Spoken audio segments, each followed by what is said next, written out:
नमो भगवते वासुदेवाय।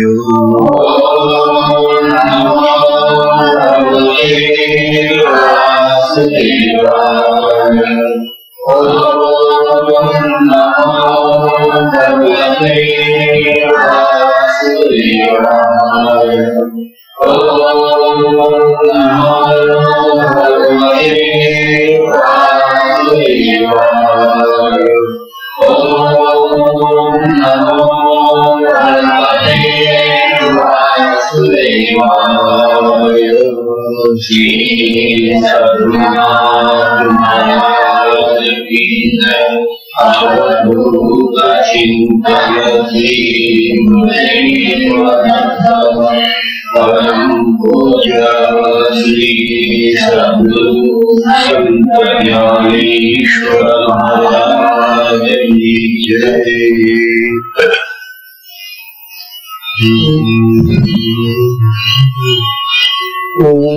नारायणं पद्मभूं वसिष्ठं शक्तिं च तत्प्रकाशनं च व्यासं शुकं गौडपदं महान्तं गोविन्दं हिन्दुमथास्य श्रीशङ्कराचार्यमथस्य पद्मपादं च हस्तामलकं च शिष्यं तन्त्रं वाक्यकालमन्यान् सन्ततमानतोऽपि श्रुतिस्मृतिपुराणानामालयं करुणालयं नमामि भगवत्पादं शङ्करं लोकशङ्करम्। श्रुतं शङ्कराचार्यं केशवं बादरायणं सूत्रभाष्यकृतं वन्दे जगद्गुरुं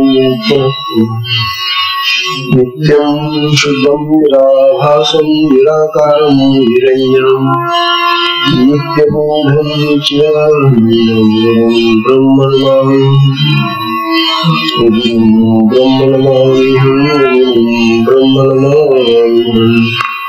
ईश्वरं मूर्तिवेदविभागिने व्योमवद्व्याप्तदेहाय दक्षिणामूर्तये नमः। दक्षिणामूर्तये नमः।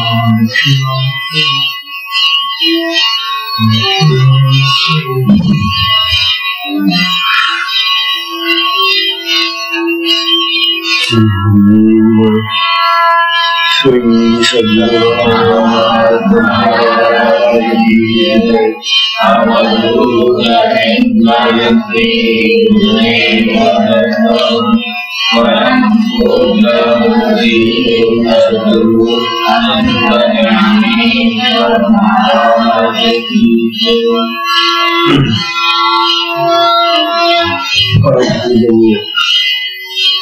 परम पूजनीय श्री सद्गुरु संत ज्ञानेश्वर महाराज साधकांचे माय बाप बालयोगी आणि भगवान विष्णूचे अवतार असलेले ज्ञानोबा यांचा श्री अमृतानुभव तथा अनुभवामृत या नावाचा हा ग्रंथ आपण पाहतो। अमृतानुभव या ग्रंथाचा काही शेवटचं 10 प्रकरण सुरू आहे। या प्रकरणामध्ये ज्ञानोबा या ग्रंथाचं महत्व समजून काल अशी ज्ञानोबाची शंका निर्माण केली ती पण विनंती आहोत की आत्मतत्व स्वाभाविक प्रकाशित संसिद्ध आहे। ते जर स्वयंप्रकाशित सदसिद्ध स्वाभाविक आहे तर मग त्याचा अनुवाद कशाला करतात? म्हणजे त्याचं प्रकाशन, त्याचं लेखन, त्याचं व्याख्यान कशाला करतात अशा प्रकारची शंका काढली तर त्याला ज्ञानोबांनी उत्तर दिलं होतं की मी हे परमात्म स्वरूप आत्मस्वरूप हे अमृतत्व जे आहे ते स्वाभाविक जरी असलं तरी ते मला आवडतं आणि जो आपला आवडीचा विषय असतो तो आवडीचा विषय मग आपण पुन्हा पुन्हा घेतो, आवडीने सांगतो। ज्ञानोबांना हे आत्मतत्व, हा आत्मस्वरूपाचा आनंद सदैव लाभलेला होता आणि म्हणून तो आनंद आपण इथे घ्यावा, परंतु पुन्हा घेत असताना तो इतरांनाही वाटावा, इतरांनाही द्यावा. म्हणून ज्ञानोबांनी हा ग्रंथाचा संवाद वाढवला. म्हणून हा अनुवाद झाला सिद्ध अनुवाद. परंतु ज्ञानोबा म्हणतात, मी केला म्हणजे ते माझ्या गुरुंनी केलेले, मी केवळ नाममात्र आहे.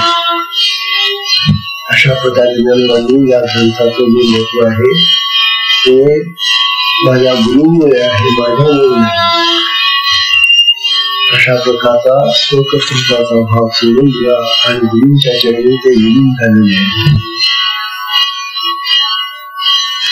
हा माझा आवडीचा विषय आहे असं ज्ञानोबा सांगायला. आता ज्ञानोबांची आवड आणि आपली आवड याच्या संबंधी ज्ञानोबा स्वतः सांगताय की ही जी माझी आवड आहे, ही आवड माझ्या त्या वस्तूबद्दल, त्या आत्मवस्तूबद्दल नवीन नाही. कारण ती वस्तू काही नवीन नाही, वस्तूही नवीन नाही आणि तिचा जो मला जीवाला प्रेम वाटतं, आवड वाटते, तीही नवीन नाही. ती माझ्या सद्गुरूंच्या कृपेने मला प्राप्त झालेली आहे. आपली लोकांची आवड कशी असल्यामुळे ज्ञानोबा म्हणणारे आपल्या आवडीला देश, काळ आणि स्थळ यांच्या मर्यादा असतात. आपल्याला वस्तू आवडतात, जगातल्या अनेक वस्तू आवडतात, पण आपल्या आवडी निवडी ज्या आहेत त्या वेळ, काळ, स्थळ याच्यावर अवलंबून असणाऱ्या असतात. उदाहरणार्थ आता हिवाळा आला तर आपल्याला सगळ्यांनी चांगलं सुंदर ब्लँकेट आणून दिलं पांघरायला, आवश्यक येते. पण उन्हाळ्यामध्ये त्याची गरज आहे का? उन्हाळ्यामध्ये त्या ब्लँकेट पांघरायला आहे तर ब्लँकेट चांगलं आवडतं, पण ती आवडणारी वस्तू आता कालाप्रमाणे बदलून गेली. काल कशाने तिच्यासाठी अनुकूल. उन्हाळ्यामध्ये आपण ब्लँकेट किंवा गरम कपडे वापरत नाही, जरी ते आपल्याला आवडत असेल तरी. म्हणजे कालाची मर्यादा आहे, स्थितीची मर्यादा आहे. म्हणतात जे अन्न आपल्याला नेहमी आवडतं ते आपण वारंवार खातो, खायला पाहतो. म्हणतात तुम्ही जे अन्न वारंवार आवडून खाता आहात त्या अन्नाने जर तुमचं पुढे मागे दुखणे एखादं वाढलं, पोटाचं दुखणं, डोक्याचं दुखणं, कुठेही दुखणं येतं, आपल्याला दुखण्याच्या कमी असं जर दुखणं असलं तर मग तुम्हाला ते अन्न घ्यावंसं वाटलं नाही. किंवा तापाला कमी घटली, मग जो गोड पदार्थ आपल्याला आवडत होता तो आवडतो का? त्यांचा तोंडाचा कमी झालाय तापाने. म्हणजे आपली जी अवस्था आहे त्या अवस्थेप्रमाणे आपल्या आवडी निवडली जातात. परंतु आत्मस्वरूपाची जी आवड आहे तिच्यामध्ये काळ, स्थळ, वेळ, अवस्था यांचा प्रश्नच येत नाही. कोणत्याही अवस्थेत त्या आत्मस्वरूपाचा आनंद होता, त्यातून तुम्हाला आनंद देणार. मग तो हिवाळा असो, पावसाळा असो, उन्हाळा असो, मग तुम्हाला कोणत्याही प्रकारचा त्रास असो, कोणते दुखणं असो, काही असो, काही असो. म्हणून ज्ञानोबा सांगतात की माझी आवड आणि आपली आवड बघा. म्हणून हे साधकांनो, शिष्यांनो, माझ्या आवडीसारखी आवड तुम्हाला लागू, माझ्यासारखी आवड तुमची हो. मला जे आवडतं ते तुम्हाला आवडो. बाबा कसे नाही बाबा तुमचं लग्न, आम्हाला लागली पाहिजे, खरं तीच आवड लागली पाहिजे. त्या आत्मसुखाची, त्या आत्मानंदाची आवड आपल्याला लागली पाहिजे आणि तो आत्मानंद आपल्याला वारंवार घेता आला पाहिजे असं ज्ञानोबा सांगतात. पुन्हा आपल्या आवडीमध्ये पुन्हा आणखी दोन गोष्टी आहेत. काय आपली जी आवड आहे ना ती कर्तव्य म्हणून असते काही वेळेला, आणि काही वेळेला ती इच्छा म्हणून असते. कर्तव्य जे असतं ते करावंच लागतं. कर्तव्यामध्ये आपल्याला आवड जरी असली तरी ते कर्तव्य त्या प्रसंगाला ते निश्चित असतं आणि तसं करावं लागतं. म्हणून कर्तव्य म्हणून जेव्हा एखाद्या आवडीचं काम आपण करतो त्यावेळेला कर्तव्याला प्राधान्य असतं, आवडीला कमी. बघा तुम्ही, कर्तव्याला प्राधान्य नाही तिथं, आवडीला प्राधान्य नाही तिथं, कर्तव्याला प्राधान्य.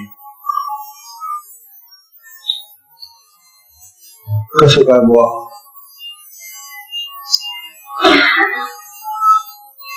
म्हणतात आपल्याला अनेक प्रकारची कर्तव्य असतात.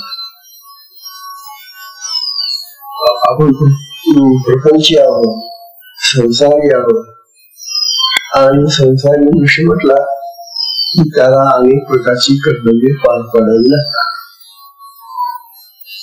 त्यातली काही कर्तव्य आपल्या आवडीची असतात आणि काही आपली नावडीची असतात. शिकागोवा अहो आपल्या घरी पाहुणे येणार आहेत बरं का, मुलीचे मुलगी आवडीची ना, ते पाहुणे पण आपल्या आवडीचे आहेत ना. म्हणून आवडीचे पाहुणे आवडीच्या मुलीकडून आपल्या घरी येणार असल्यामुळे एक कर्तव्य म्हणून त्याचा आदर सत्कार आपल्याला केला पाहिजे ना. मग काय करायचं, काय नाही आपण ठरवतो पाहुण्यांना. हा जो आदर सत्काराचा प्रकार आहे तो आपण आवडीने करतो. आणि काही वेळेला असेही पाहुणे असतात की जे आपली परीक्षा घ्यायला आलेले असतात, याचा उपयोग पाहुणे करायचा. मग असा जर पाहुणा येणार असेल कर्तव्य म्हणून त्याचं स्वागत करावंच लागेल आपल्याला. या बसा बसा, या स्वागत करावंच लागेल तुम्हाला कर्तव्य म्हणून. पण तुम्ही जे स्वागत करता त्यामध्ये तुमची आवड नाहीये. अशा प्रकारे कर्तव्य आणि आवड अशा दोन भिन्न गोष्टी असतात त्यावेळेस. परंतु आत्मानंदाची आवड अशी नाही, आत्मस्वरूपाची आवड अशी नाही. ते आत्मस्वरूप केव्हाही हवंय आम्हाला, आणि तिथे कर्तव्याचा भागच येत नाही. अशा प्रकारे ज्ञानोबा या आवडी या कालच्या 13व्या महिन्यामध्ये आपलं सगळं पर्यंते सदा त्याची खरी भोगी नवी नवी रुची, खरी भोगी नवी नवी रुची म्हणून हा उचितच विरंवाद सिद्ध. म्हणून नवीन नवीन रुची आवडीच्या पदार्थाला खात असताना, घेत असताना, सांगत असताना होते. आणि म्हणून मी हा सिद्धानुवाद केला. म्हणजे या टोकाचा हा ग्रंथ निर्माण झाला. आता आपल्याला मी हा मोठा अनुभव का कशासाठी लिहिला हे सांगितलं, कसा आवडीचा विषय आहे ते सांगितलं. आता 14वी उद्या आले. या 14व्या मध्ये ज्ञानोबा काय सांगता पाहतात, या कारणे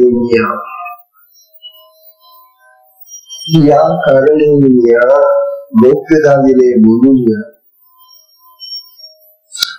ऐसे नाही.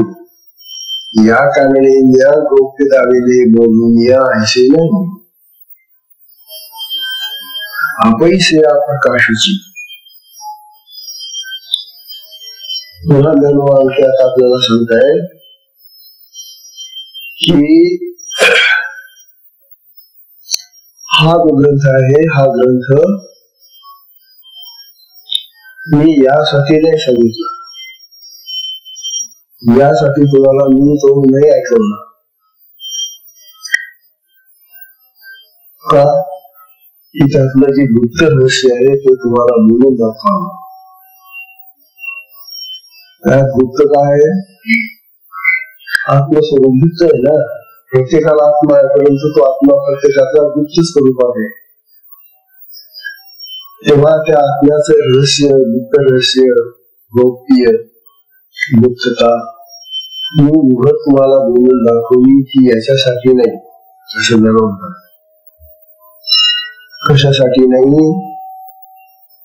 की हे गोष्ट तुम्हाला मी सांगावं, मग तुम्ही माझी वाहवा करावी, माझी स्तुती करावी, मला नावलौकिक पुसरावा, मला त्याची हौस नाही. त्यासाठी नाही केलं मी, आणि मी केलंच नाही असं म्हणून लागलो मी तुम्हाला. हे माझ्या सद्गुरूचं काम आहे. मग कशासाठी केलं ते ज्ञानवा पुढे सांगतात. अपैसे प्रकाशाची. अहो तो आत्मा आपोआप प्रकाशितच आहे, स्वयंप्रकाशित आहे तो. आणि जी वस्तू स्वयंप्रकाशित असते त्याला कोणाचा प्रकाश देण्याची गरज नाही.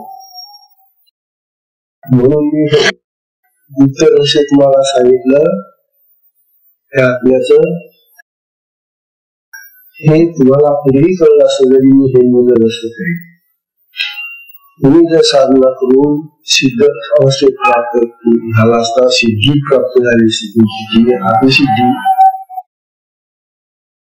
तेव्हा त्या आत्मसिद्धीमध्ये तुम्हाला या ग्रंथाचं हे गौप्य आहे ते तुम्हाला पुढेही कळलं असतं, मी जरी बोलत असतो तरी. म्हणून मी ते गौप्य प्रगट केलं आणि त्यामुळे माझं कौतुक करावं तुम्ही, यासाठी मी हा ग्रंथ लिहिलेला नाही असं जाणवतात. या कारणे या गौप्य दाविले म्हणून ऐसे नाही. अपैसिया प्रकाशाची. अपैसिया प्रकाशाची, तो आपोआप प्रकाशितच आहे. तो आपल्याला तुमच्या देहामध्ये आता सध्या प्रकाशित असलेला दिसत नाही ही गोष्ट खरी, परंतु तो स्वयंप्रकाशी आहे, स्वतः प्रकाशमान आहे स्वतः. तेव्हा त्या स्वयंप्रकाशित अशा आत्मस्वरूपाला मी प्रकाशित करावं असं नाही, माझ्यामुळे तो प्रकाशित झाला असं नाही. मग धन्यवाद तुम्ही हे एवढं सुंदर प्रकारचं असं व्याख्यान केलेले कशासाठी, असा प्रश्न आपल्या मनामध्ये निर्माण होतो. ज्ञानवा म्हणतात तो आत्मप्रकाश आधीच प्रकाशित असल्यामुळे त्याला काय प्रकाशाची गरज आहे, काय सांगण्याची गरज आहे. असं जरी असलं तरी आपण हे जे लिहिलेलं आहे हा अनुभव तुम्ही लिहून ठेवला,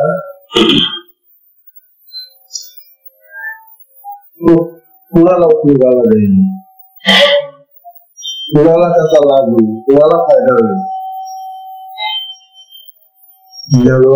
ज्याला आत्मस्थिती प्राप्त झालेली त्याला तर काही फायदा नाही. ज्याला आत्मस्वरूप प्राप्त होऊन गेलेले त्याला हा आत्मबोध आणखी काय प्रकाशित करेल, काय आणखी जास्त देईल त्याला. परंतु जे लोक, जे साधक जीव दशेत आहे त्यांच्यासाठी महत्वाचं आहे. बघा आता ग्रंथाचं प्रयोजन सांगितलं, ग्रंथ काय सांगितला गेला तर जीव दशेमध्ये असलेले, देह अवस्थेमध्ये असलेले, देह म्हणजे आत्मा असं समजणारे जे साधक असतील त्यांच्यासाठी हा ग्रंथ महत्वाचा आहे. ब्रह्मदशेत आत्मदशेत असलेल्या साधकांना नाही होत खरे, परंतु जीवदशा साधकाची जावी असलेली ती नशी व्हावी आणि ते आत्मदशेत यावे यासाठी हे माझं सांगणं आहे असं मला समजावे. मला आणखी एक गोष्ट लक्षात घ्या. म्हणतात मी जीवदशेतल्या साधकांसाठी हा ग्रंथ सांगितला आहे, परंतु आत्मस्थितीचं आत्मानुभवाचं वर्णन शब्दांनी होत नाही असे म्हणत आहे. तर आत्म्याचं जे स्वरूप आहे ते वर्णनातीत आहे, भाषेच्या पलीकडे शब्दांच्या अतीत येते. ते शब्दांनी करता येत नाही. मग आता ज्ञानोबा तुम्ही हा ग्रंथानुवाद तर केलेला आहे. मी हा ग्रंथानुवाद जीवदशेतल्या साधकांसाठी, जे साधक देहाला आत्मसंयोग राहिलेले आहे, त्यांचं जे अज्ञान आहे, त्यांची जी भ्रांती आहे, त्यांची जी समजूत आहे, ती समजूत काढण्यासाठी मी हे शब्दाच्या माध्यमातून प्रयोग केलेले बस. हे काही प्रत्यक्ष आत्मज्ञान नाहीये किंवा हे घेतलं तो चटकन आत्मज्ञान नाहीये, परंतु या शब्दांच्या माध्यमातून हे शब्द त्याने जरी वाचले तर त्याची जीवदशा कमी होईल आणि तो आत्मदशेकडे लागेल, यायला लागेल. आणि त्याला माहितीये की हे सगळे जे आपले पुष्कळ साधक आहे, हे जरी साधक असले तरी त्यांची जीवदशा गेली नाही, त्यांना आत्मदशा आलेली नाही.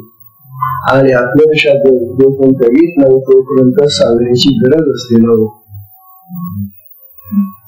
तू पण आता घरामध्ये सुद्धा लहान मुलांना शिकवण्याची गरज असते की नाही, सांगण्याची गरज असते ना. आणि सांगून म्हणजे शब्दांनी सांगू होतो ना, शब्दांनी सांगावं लागतं ना. हे असं नको करू, हे कसं कर रे, हे असं वागले, हे असं घे रे. ह्या ज्या सांगण्याच्या गोष्टी सांगून सांगून आपण त्याला सुधारतो,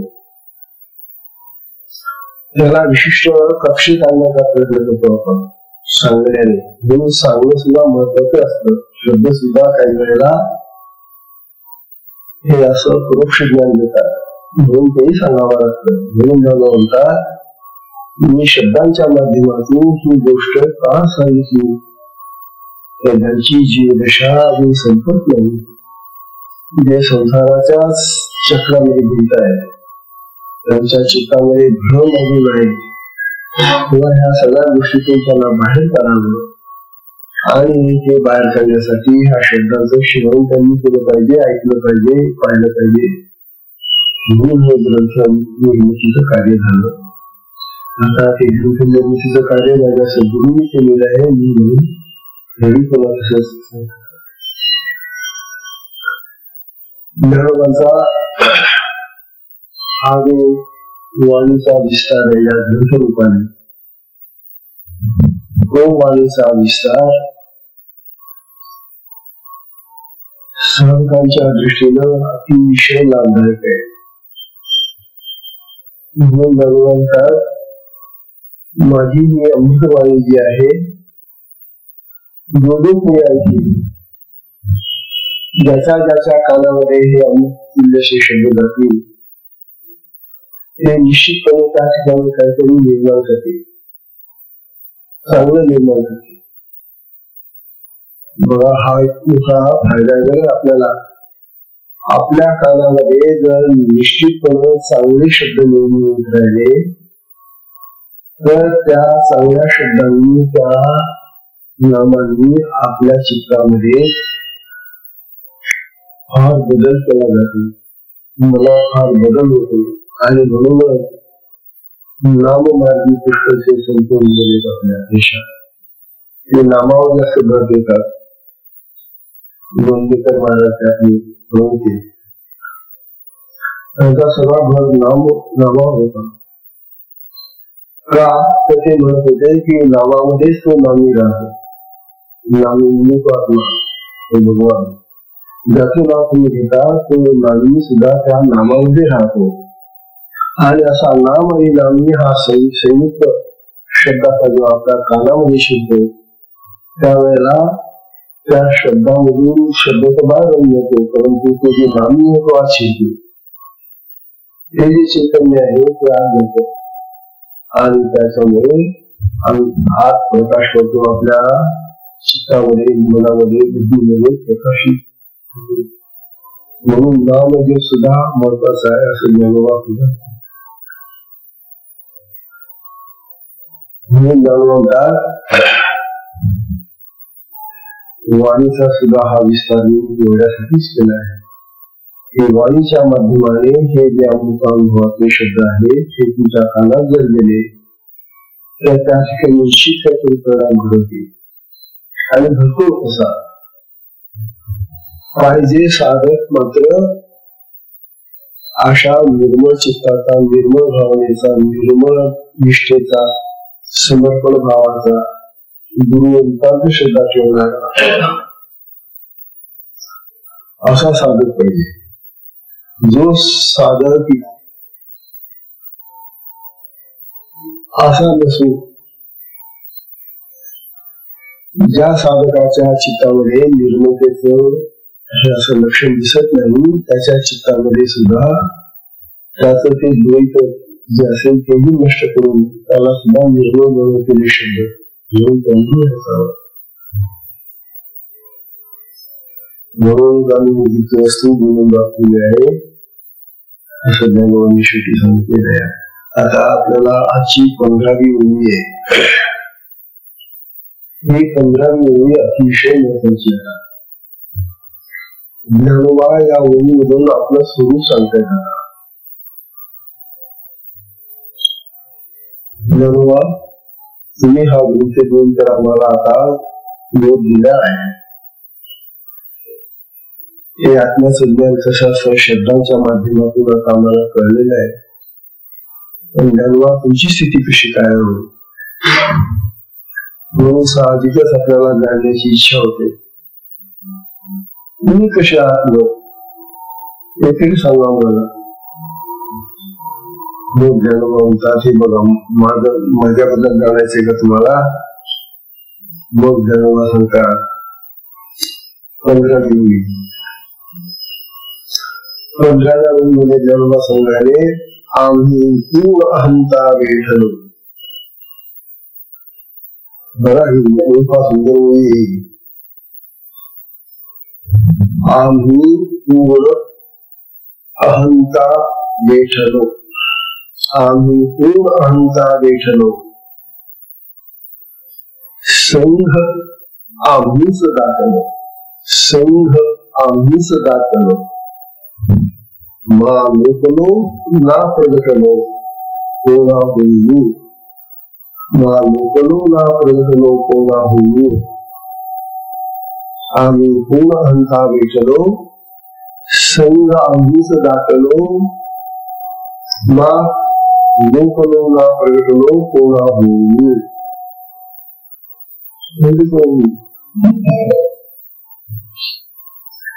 अतिशय उत्तम होई आहे. आम्ही तशीच होते तशी नाही. ज्ञानोबा आपल्या अवस्थेचं जाणून तुम्हाला सांगलेलं आहे. ज्ञानोबा आम्ही पूर्ण अहंता वेठलो.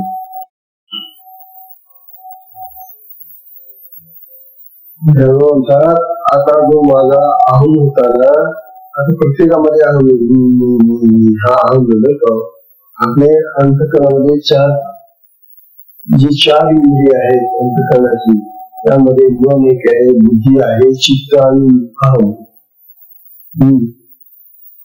अशी आपली अंतकरणाची 4 इंद्रिय आहे. यापैकी आता हे जे अहम नावाचे इंद्रिय आहे ना म्हणतो ते त्या अहम बद्दल आता ज्ञानोबा आपल्याला सांगतात. आपल्यामध्ये तो अहम आहे बरं प्रत्येकामध्ये असेल आणि मुलांपासून तो अहम निर्माण होऊन वाढत जातो. ज्ञानोबा आता आपल्याला असं सांगताय की मी माझ्या मधला जो अहम आहे, अहम म्हणजे मी, तो अहम आता पूर्ण अवस्थेला पोहोचलेला आहे. आमचा जो अहम आहे तो आता प्रत्येकाचा कसा किती वाढला, किती पोचला हे जाणत नाही. परंतु जोपर्यंत आपली स्थिती येते तोपर्यंत तो पूर्ण अवस्थेला जाऊ शकत नाही. जी अहंता माझा मीपणा मला गेलेला आहे. सांगा ज्ञानोबांची अवस्था ते स्वतः सांगलेल्या. आता आपल्याला तर्क आणि कल्पना करण्याची काही गरज नाही. ते प्रत्यक्ष होऊन सांगून राहिले त्यांच्या मानवी. ते म्हणतात आम्ही पूर्ण अहंता वेठलो संग आम्ही सदा दाटलो. संग म्हणजे सर्वत्र, संग आम्हीच दाखवलो म्हणजे सर्वत्र आम्हीच भरून उरलो होता. आता मी सर्वत्र भरून उरलो आहे, भरलेलो आहे हे म्हणणं मुलाला लागू पडतं आत्म्याला, ब्रह्माला. ज्ञानोबांचा जो अहम आहे तो किती मोठा विस्तारला आहे, कशात गेलेला आहे तुला, तो आत्मस्थितीत मध्ये गेलेला आहे, ब्रह्मस्थितीमध्ये गेलेला अहम. आणि त्या ब्रह्मस्थितीमधून त्यांचा जो अहम आहे तो सगळीकडे पसरलेला आहे, दाटलेला आहे, व्यापलेला आहे. हे ज्ञानोबा आता असे आपल्यासारखे मी देहाला मी म्हणणारे राहिलेले नाही. हा देहाचा जो मी आहे तो आपल्याला जीवदशे मिळालेला आहे. मी देह,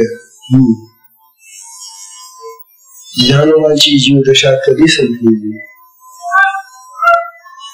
आणि ज्याची जीवदशा संपलेली असते तो शिवदशेत असतो, आत्मस्थितीत असतो. आणि आत्मस्थितीमध्ये असलेला जो अहम आहे तो आत्माकार झालेला असतो, आत्मस्वरूप झालेला असतो, आत्म्याप्रमाणेच तो झालेला असतो. तेव्हा ही ब्रह्म अहंता आहे असं ज्ञानोबा म्हणतात. ही जी आहे माझ्यामध्ये, माझा अहम हा ब्रह्मापर्यंत पोहोचला आणि ब्रह्मस्थितीमध्ये गेल्यामुळे तो ब्रह्म अहंता झालेला आहे. आणि म्हणून ब्रह्मामध्ये जेव्हा अहंता असते ती ब्रह्म अहंता म्हणते की एको अहम, मी एक आहे, भविष्याम मी अनेक होईल. मी ब्रह्मामध्ये जी अहंता येणारी मी एक आहे, अनेक होईल असं ते ब्रह्माचा आधी म्हणणं आहे. म्हणजे त्या ब्रह्मामध्ये जो अहम आहे तो अहम मी आता झालो आहे. बघा ज्ञानोबा कुठे पोहोचलेले. ज्ञानोबा असे साधे सुधे असे सरळ नाही, त्यांचा विस्तार आता ब्रह्मस्थितीत गेलेला आहे, आत्मस्थितीत गेलेला आहे. हा सुंदर याचा. अरे साधकांनो, अहो साधकांनो, अहो माय बापांनो, अहो भाऊ बहिणींनो, तुम्हाला हे जर ऐकून काहीतरी परिणाम झाला, थोडस जर काही वाटलं माझ्यासारखं भावस बापू त्यांना, आणि जर तुम्हाला असं काही वाटलं तर ते मला अति आनंददायक, कारण हे माझं म्हणणं मग व्यर्थ जाणार नाही. कारण तुमच्या पुढे मी हे बोलून दाखवतोय, असे बोलून दाखवण्याची काही गरज नाहीये. मला काही माझा मोठेपणा तुमच्या पुढे वर्णन करायचं नाहीये. पण माझी जी खरी अवस्था आहे, खरी स्थिती आहे ती तुम्हाला तर कळली पाहिजे ना. आणि ती खरी अवस्था, ती खरी जानकारी तुम्हाला प्राप्त व्हायला पाहिजे. म्हणून ज्ञानोबा आपल्या पुढे हे निवेदन करतायत. म्हणतात आम्ही पूर्ण अवस्थेला पोहोचतोय. मी पूर्ण अवस्थेला माझा अहम पोचलेला आहे. तो सर्वत्र सर्वव्याप्त झालेला आहे. संगाभूत दाटवून म्हणजे आम्ही सर्वत्र सर्वव्याप्त झालेलो. मा लोकनो ना प्रगटनो कोणाहून. आणि मग आता जेव्हा मी ब्रह्माकार झालो आहे, सर्वत्र ब्रह्मस्थितीमध्ये पोहोचलेला आहे, तेव्हा ते ब्रह्मस्वरूप आता कुणाच्यानेही झाकवलं जाणार नाही. ते प्रगटच राहील सतत. ते कुणी आता प्रगट करेल आणि कोणी झाकून ठेवेल असं राहिलेलं नाही. आता ब्रह्माला कोण प्रगट करेल आणि ब्रह्माला कोण झाकून ठेवेल? ज्या ब्रह्माचा विस्तार एवढा आहे की अनंत सृष्टी त्याने तयार केली, अनंत ब्रह्मांड तयार केली त्या ब्रह्माने. अशा या ब्रह्माचा विस्तार इतका प्रचंड आहे की त्याला कोण झाकेल, त्याला कोण प्रगट करेल? म्हणून म्हणतात मा प्रगटनो ना लोकनो कोणाहून. कोणाकडूनही आम्ही आता प्रगट होणार नाही आणि झाकले जाणार नाही. अशी आमची स्थिती आहे.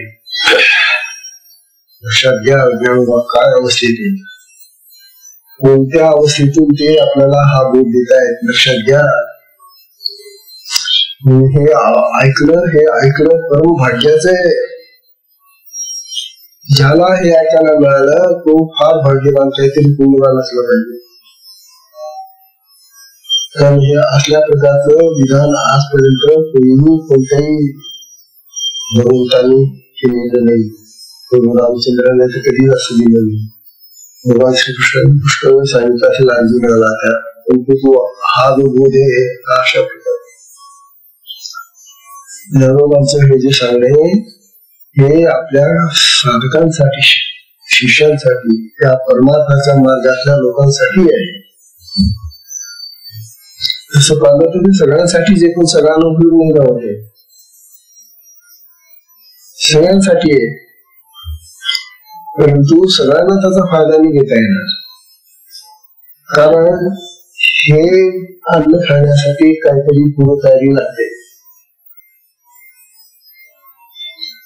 म्हणून असल्या प्रकारचा हा बोध आहे, असल्या प्रकारचं हे जे कथन आहे, हे जे व्याख्यान आहे, हे व्याख्यान पचवणं सर्वसामान्य माणसाच्या बुद्धीच्या पलीकडचे आहे. म्हणून ज्ञानोबा विशेषतः आपल्या भक्तांना, शिष्यांना, साधकांनाच हा बोध इच्छितात. कारण ते या मार्गावर आहेत, ते परमार्थाच्या मार्गावर चाललेले आहेत, ते परमार्थी झालेले आहेत. आणि जो परमार्थी झालेला असतो तो आता या मार्गामध्ये केव्हा ना केव्हा तरी त्याच्या त्या साधनेने पोहोचेलच. म्हणून त्यांनी हा बोध त्यांना दिलेला आहे. म्हणतात आता आपली अहंता कशी आहे बघा. आता ज्ञानोबांच्या अहंता तर त्यांनी सांगितली. त्यांचा अहम तर ब्रह्मापर्यंत पोहोचलेला आहे, ब्रह्मस्थितीमध्ये गेलेला आहे. आता आपण आपल्या अहंताची, आपल्या अहमची जरा तपासणी करूया. मग आपल्याला किती अंतर आहे ते कळेल. इथं त्या ज्ञानोबांच्या अवस्थेला पोहोचण्यासाठी आपल्याला एवढं अंतर कापायचंय हे आपल्याला तेव्हा कळेल की जेव्हा आम्ही आमच्या अहंतेला शोधू. आता आपली अहंता काय का ज्ञानोबा सांगतायत. आपली अहंता म्हणजे वास्तविक ती आत्मस्वरूपामधलीच अहंता आहे का अहम. तो जो अहम आत्म्याचा स्वरूपाचा तो अहम आमच्याकडे प्रगट होतो. अहम आत्म्याकडे आणि तो आमच्या देहामध्ये पसरतो. देहामध्ये मग पंचकोश आहेत, पंचप्राण आहेत, पंचधातू आहेत, असे पंच पंच पंच आहेत. त्या सगळ्याच्या मध्ये तो आपला जो आत्म्यातून निघालेला अहम मी आहे तो अशा तऱ्हेनं आपल्या देहातल्या अनेक भागामध्ये पसरतो आणि तो आपल्या देहातल्या या सगळ्या विशिष्ट अशा अवयवांमधून गेला की तिथं रमायला नको तो अहम त्या ठिकाणी अडकायला नको. आमचा अहम कुठेतरी अडकून बसतो, तो कुठेतरी ममत्वामध्ये तरी अडकेल, कुठे लोभामध्ये तरी अडकेल, कुठं मोहामध्ये तरी अडकेल. हे जे विकार आहे षडविकार, त्या षडविकारांच्या मायेमध्ये तो कुठेतरी जाऊन फसतो माझा आपला अहम, आणि म्हणून आम्ही बिघडून जातो. आमचं जे अहम तत्व आहे ते अशा तऱ्हेनं खंबीर राहत नाही. तर ते असं आपल्या देहामध्ये पसरत असताना देहामध्ये असलेल्या अनेक प्रकारच्या ज्या भानगडी आहेत, विकार आहेत, पाश आहेत, त्यामध्ये कुठेतरी ते अडकून पडतं आणि मग त्या विचारांच्याच नादामध्ये त्या पाशामध्ये अडकून त्याचं जे निकड असतं ते खुलत असतं आणि ते प्रगत असतं तोंडातून.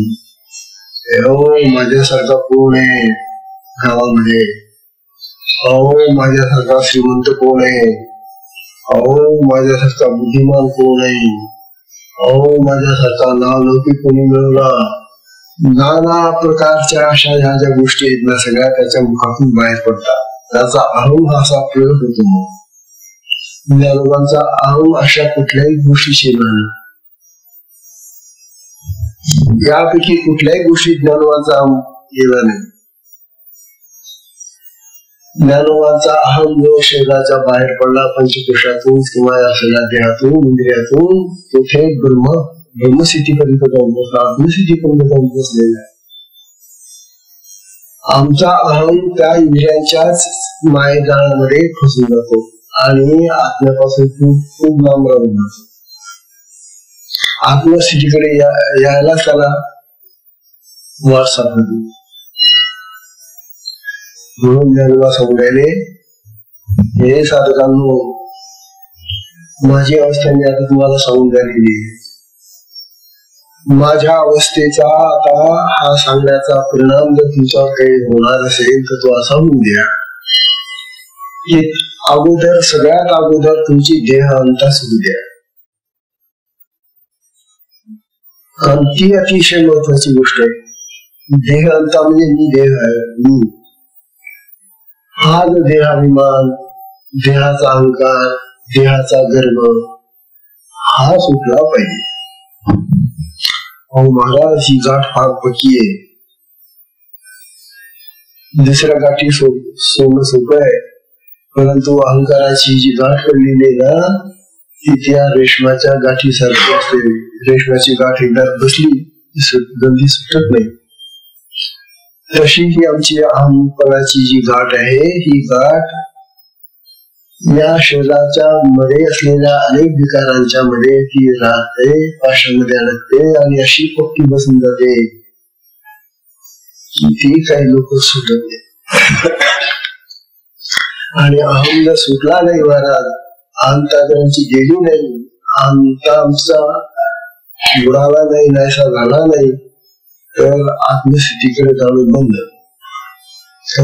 तो अहम आत्माकडे घेऊन जातो. मला ही जी शक्ती आहे ना, त्या शक्तीचा शिवस्वरूपामध्ये विलीन होऊन ती शक्ती आणि शिवस्वरूप होऊन ते आपल्याकडे येणार.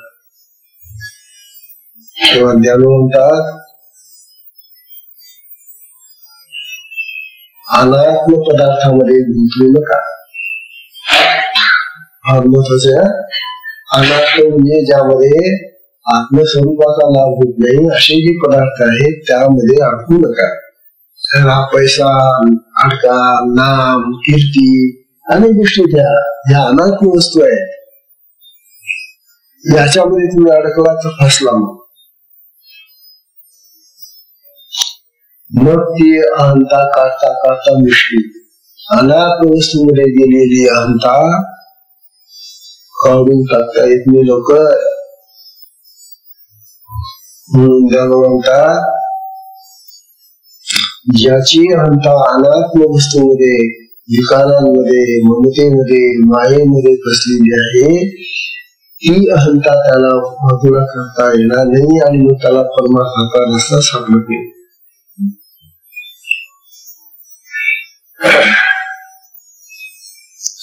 ज्ञानोबाच्या म्हणतात की मी सगळ्या या माझ्या देहातल्या सगळ्या गोष्टीतून माझी अहंता काढून मी आत्मस्थितीपर्यंत नेली आणि मग मी त्या ब्रह्मस्थितीमध्ये गेल्यानंतर ते ब्रह्म जसं सगळ्या जगाचं अधिष्ठान आहे, त्या अधिष्ठान स्थितीत माझा आम जाऊन पोचलेला आहे.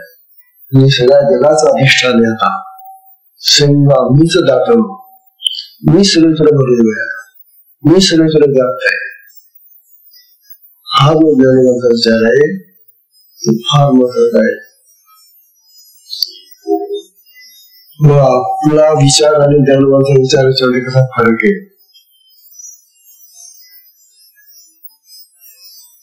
आपल्याला काय वाटत की मी जगात आहे, हे तर खरं केली. का तुम्ही कुठे असता? आता घरात असं ती खरं गोष्ट आहे, पण जगात राहता ना. हो ना, तुम्ही कुठे असता? आम्ही जगात राहतो. ज्ञानोबा म्हणतात जग माझ्यात आहे. थोडा फरक झाला. आपण काय म्हणतो?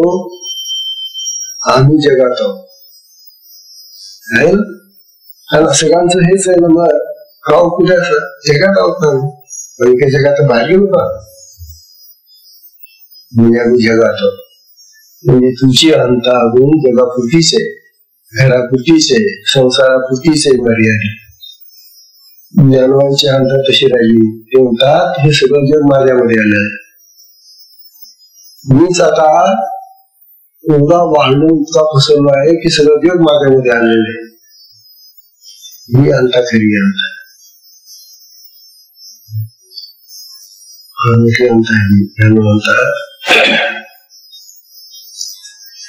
तेव्हा सगळ्या जगात व्याप्त होण्यासाठी आपला अहम इतका बलिष्ठ व्हायला पाहिजे, इतका प्रबळ व्हायला पाहिजे की तो सगळ्या जगाला व्यापून टाकेल.